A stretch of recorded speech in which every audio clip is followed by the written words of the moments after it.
Bonjour Arnaud Robinet. Bonjour. Cette semaine, Édouard Philippe, que vous soutenez, a clairement pris ses distances avec l'Élysée. Selon lui, Emmanuel Macron a, je cite, tué la majorité présidentielle.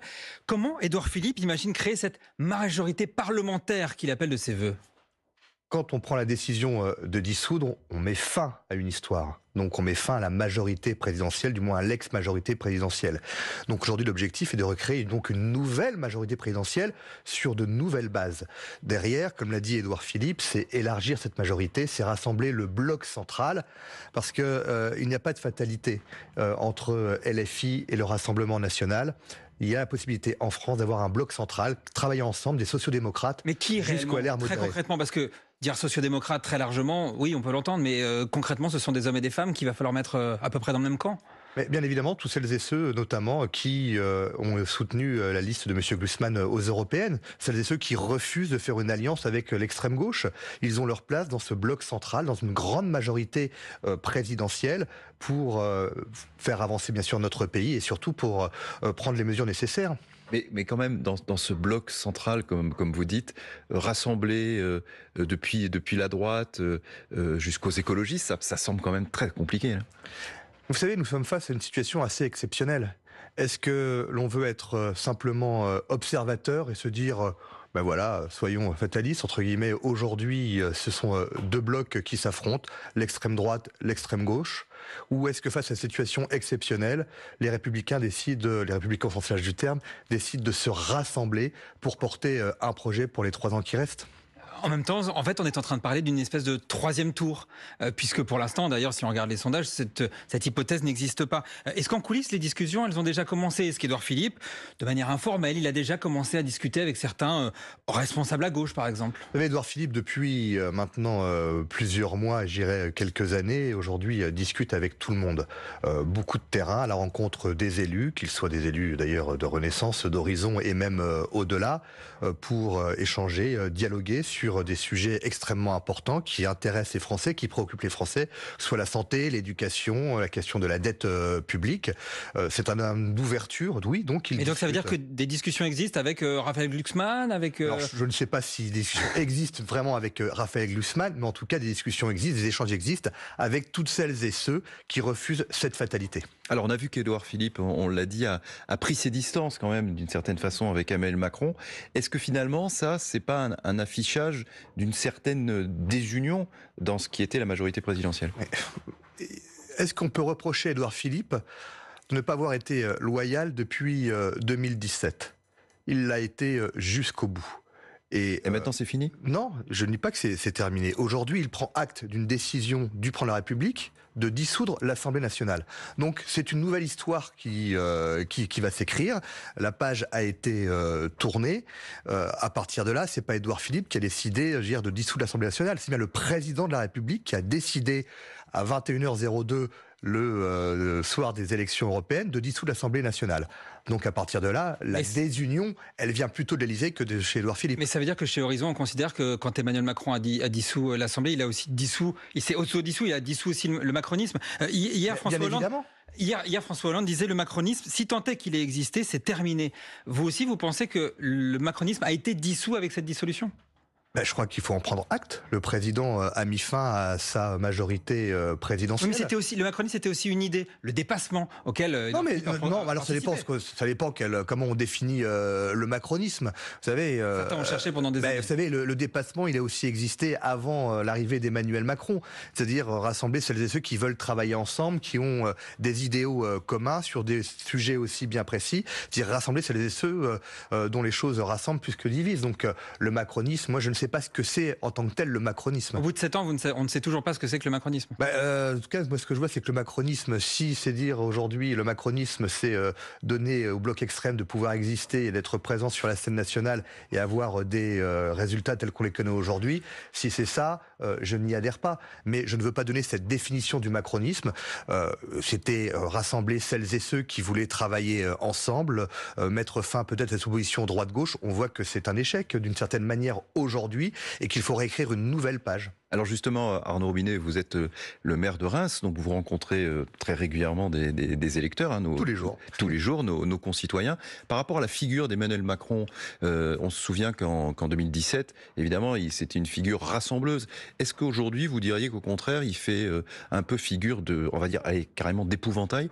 Oui, moi les candidats me le disent aussi. Aujourd'hui, c'est vrai que la figure du président est assez repoussante d'une certaine manière. C'est-à-dire que quand on parle d'Emmanuel Macron sur le terrain, les gens reculent. Mais vous savez, je ne crois pas qu'il y ait un président de la République, et moi je ne veux pas personnaliser autour de la personne d'Emmanuel Macron, qui est président de la République, donc pour qui j'ai le plus grand respect.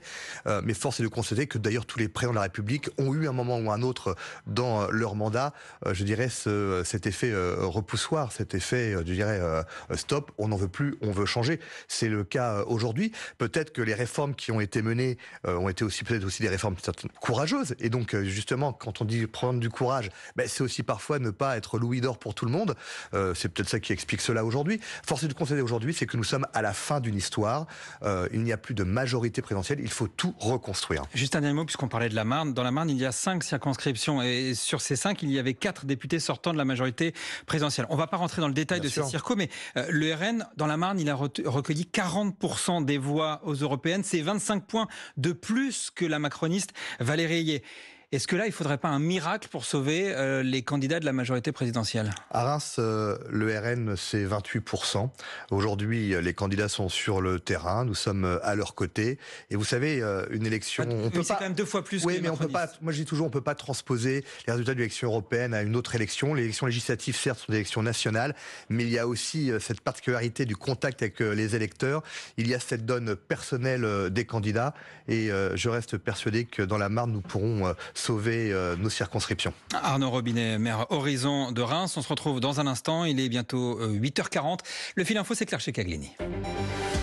35,5% des sondés prêts à voter RN, ce sont les plus sûrs de leur choix. Seuls 13% d'entre eux pourraient changer d'avis contre 19% des potentiels votants à gauche et 29% pour le camp présidentiel. Résultat d'un sondage Ipsos pour Le Parisien et Radio France.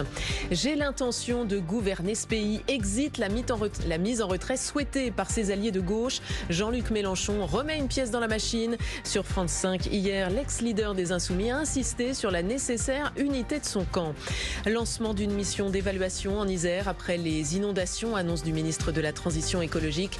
Des fonds seront débloqués en urgence pour débuter dans les prochains jours des travaux. Rugby, Bordeaux-Bègles contre Toulouse, affiche inédite de la prochaine finale de Top 14 vendredi prochain. Les Girondins ont éliminé hier soir le Stade Français 22-20. France Info. Le 8-30 France Info, Jean-Rémy Baudot, François Baudonnet. De retour au 8-30 France Info avec Arnaud Robinet, maire Horizon de Reims. Alors, les électeurs, on parlait des électeurs que vous rencontrez tous les jours à Reims. Il y a parmi eux des électeurs du Rassemblement national. Qu'est-ce qu'ils vous disent ? Est-ce qu'ils ont le sentiment que les problèmes de la France n'ont pas été réglés jusqu'à présent ? D'une certaine manière, oui. Vous savez, aujourd'hui, moi je considère qu'il n'y a pas 33% de Français qui sont racistes ou fascistes. Je crois qu'il y a une certaine forme de ras-le-bol qu'il faut aussi entendre. Mais quels sont les sujets qui me sont remontés ? Ce sont des questions d'insécurité, des questions de deal, des questions aussi de non-respect des valeurs de la République.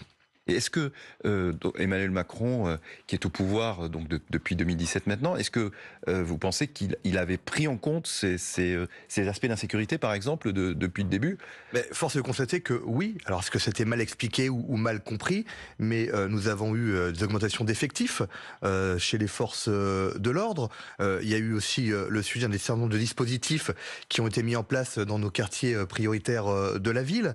Oui, des choses ont été faites. Mais peut-être que les Français l'ont mal compris, ne l'ont pas perçu, mais en tant qu'élu local, l'État a été aussi à nos côtés, je le reconnais, il faut être objectif. Mais c'est quoi, ça veut dire des hausses d'effectifs ? Il y a eu beaucoup d'aides, notamment pendant le Covid, où Édouard Philippe était encore à la manœuvre. Est-ce que ça veut dire que derrière, les gens ne votent pas pour le camp présidentiel ? Ça veut dire qu'il y a une forme d'ingratitude de la part des électeurs ? Ils n'ont pas bien compris ? Vous savez, nous sommes depuis la crise de la Covid, c'est vrai que nous sommes dans une forme de crise économique, de crise sociale et sociétale. Et dans ces moments de crise, il est toujours très difficile de faire passer un certain nombre de messages ou en tant que citoyen, parce qu'avant d'être élu, je suis aussi un citoyen, de percevoir tout ce qui est fait. Et on parle plutôt des choses qui vont pas bien que des choses qui vont dans le bon sens. Donc aujourd'hui, en tout cas, le message n'est pas passé. Il faut en avoir conscience et que derrière ça, les Français lancent un appel, un peu un cri d'alarme. Mais je le dis, on ne peut pas se résoudre à ces deux blocs d'extrémistes entre l'extrême droite et l'extrême gauche.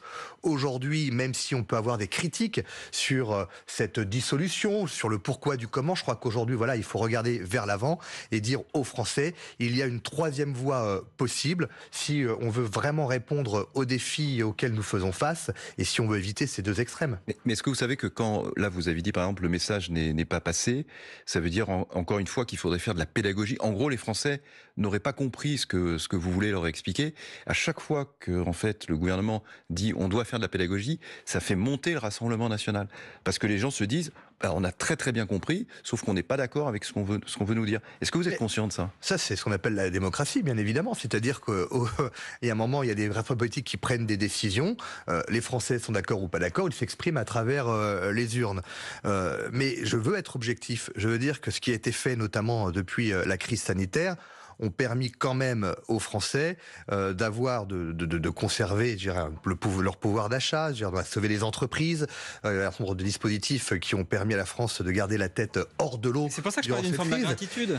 Alors, vous savez, moi j'ai beaucoup de respect pour le peuple français et pour mes concitoyens, donc une forme d'ingratitude, je ne sais pas si on pourrait le qualifier de la sorte, mais en tout cas ce que je vois, c'est que forcément le message n'est pas compris, il y a peut-être des inquiétudes que nous n'avons pas su, je dirais, détecter. Une forme de déclassement, notamment qui n'aurait pas été traité, sur l'inflation, les difficultés de pouvoir d'achat. Toutes ces classes moyennes qui se tournent vers le Rassemblement national, ça dit quand même quelque chose d'un échec de la politique. Et là-dessus, par exemple, Édouard Philippe ne peut pas être absent de cette forme de comptabilité. Il est comptable aussi des choses qui ont été mises en place pendant 5 ans notamment. Édouard Philippe a été très clair là-dessus. Il a dit quand on est chef d'un parti ou quand on est patron, Premier ministre, on assume ses responsabilités et on se défausse pas sur ses collaborateurs ou sur ses collègues. Donc il l'assume totalement. Mais force est de constater, c'est que les décisions qui ont été prises à l'époque ont été les bonnes décisions. Il est toujours facile aujourd'hui, en regardant dans le rétroviseur, de dire il aurait fallu faire ci, il aurait fallu faire ça. Les décisions ont été les bonnes. On peut se comparer aux autres pays européens. On voit que la France est un des pays qui s'en est le mieux sorti. Alors il y a un sujet dont on n'a pas parlé encore depuis le début de cette interview, c'est celui de l'immigration. Selon une étude récente, c'est la 3e préoccupation des Français aujourd'hui. Est-ce que, selon vous, ce sujet de l'immigration, ce problème de l'immigration pour certains, est-ce qu'il n'a pas été traité correctement ? Vous savez, depuis des années, la droite républicaine à laquelle j'appartiens, parce que voilà, je me considère d'être un élu de centre droit, nous avons mis cette question sous le tapis, et en laissant notamment l'extrême droite s'en emparer. Oui, l'immigration est un sujet. Quand je disais que j'ai rencontré mes concitoyens quotidiennement, c'est un sujet dont ils me parlent aujourd'hui. C'est un sujet, mais pas forcément un problème. C'est un sujet, pour certains c'est un problème, pour d'autres un peu moins, mais en tout cas c'est un sujet en termes de maîtrise de l'immigration, la question notamment des OQTF. Vous savez, je le dis, les Français ne sont pas racistes. Les Français veulent quoi? C'est que celles et ceux que l'on accueille sur notre territoire respectent les valeurs de la République et que si on commet un crime, un délit, on est jugé et on est expulsé. C'est ce que souhaitent les Français. Mais la France reste un pays d'accueil, c'est notre ADN. Et donc, il faut maîtriser cette immigration. Moi, j'ai toujours été favorable, notamment aux quotas votés par le Parlement chaque année, pour une meilleure assimilation, pour un meilleur accueil de celles et ceux qui veulent et qui souhaitent, pour de multiples raisons, s'épanouir et vivre en France. Et en même temps, il y a eu un texte, une loi immigration, qui a été jugée très dure, voire très droitière. Et ça n'empêche pas, en fait, le Rassemblement national de continuer à prospérer. Donc, d'une certaine manière, reprendre une partie des thèses ou des méthodes de l'extrême droite n'empêche pas de... Excusez-moi, mais là je suis pas d'accord avec vous de dire reprendre des thèses de l'extrême droite. Est-ce que parler d'immigration, quand on parle d'immigration, est-ce qu'on doit être toujours catalogué avec l'extrême droite? Moi je suis pas l'extrême droite, j'ai toujours combattu l'extrême droite. Mais l'immigration est un sujet, c'est un sujet de société, il faut en avoir conscience, il faut prendre les bonnes mesures. Le vrai sujet quand on parle d'immigration, c'est comment mieux accueillir celles et ceux qui viennent en France et qui souhaitent s'y intégrer, qui souhaitent travailler. Ce n'est pas de dire on veut mettre tout le monde dehors, ce n'est pas fermer les frontières, mais c'est répondre à une problématique, à des inquiétudes de nos concitoyens.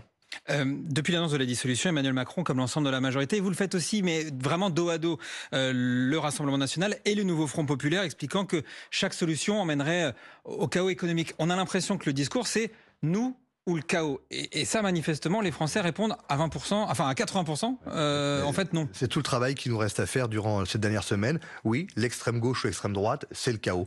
On a parlé de l'extrême droite, je parlais maintenant de l'extrême gauche. Quand je vois les mesures annoncées, notamment par LFI, sur le sujet, un exemple de la gratuité de l'école publique. Parce que l'école publique est gratuite aujourd'hui. Mais quand on parle de la gratuité des cantines, la gratuité des transports scolaires, oui. Mais qui paye? Ce sont des compétences communales. Donc, je suis assez étonné que les associations d'élus ne montent pas au créneau pour dénoncer ce type de mesures. En même temps, les Français peut-être trouvent que c'est une très bonne chose de ne pas avoir à payer les transports scolaires, de ne pas avoir à payer la cantine. Enfin, ne pas payer, il y a toujours quelqu'un qui paye. La gratuité n'existe pas. À la fin, il y a toujours quelqu'un qui paye, c'est le contribuable. Et peut-être les plus riches. Est-ce que c'est dans le programme de la gauche? Il y a un moment, il y a toujours quelqu'un qui paye. Et donc, moi, je considère, si on prend la cantine, c'est un exemple. La cantine est un service. Si je prends, vous savez, à la ville de Reims, le premier tarif pour la cantine scolaire, c'est 1 €. Le périscolaire est non facturé aux familles. Qu'est-ce que l'on ne veut de plus? Alors, il y a un argument qui est mis en avant dans cette campagne par la majorité présidentielle, c'est le sérieux économique du gouvernement. Quand on voit que la Commission européenne vient d'épingler la France pour déficit excessif, que l'agence Standard & Poor's a dégradé la note de la France, est-ce que cet argument du sérieux économique tient toujours ? Je vais paraphraser Édouard Philippe, remettre de l'ordre, un grand penseur, remettre de l'ordre dans les comptes. Mais il y a un moment, il va falloir prendre des mesures courageuses. Et je crois que les Français aussi attendent qu'on ait un discours de vérité. Et qu'il y a un moment, s'il y a des économies à faire, c'est vraiment des réformes de l'État que l'on doit mener. Alors, en se donnant des priorités. Moi, je vais vous dire une chose. Ça va peut-être pas plaire à mes amis de la majorité, mais je crois que depuis 2022, on a manqué de vision, on a manqué d'objectifs. Quelle société nous voulons? Quelles sont nos priorités? Et à force de trop embrasser, qui trop embrasse mal étreint. Et donc, à partir de là, on a dépensé, sans avoir des priorités, que ce soit dans le domaine de la santé, dans le domaine de l'éducation, dans le domaine de la justice. Gouverner, c'est choisir, c'est faire des choix, et c'est parfois aussi renoncer. Merci beaucoup Arnaud Robinet, maire Horizon de Reims. Merci d'avoir été l'invité du 8h30 France Info. François Baudonnet, merci de m'avoir accompagné. On se retrouve à 9h40 pour les informés de l'Europe. Rendez-vous évidemment tout à l'heure. Pour l'heure, il est 8h50. Et à 8h50, c'est le fil info de Claire Checaglini.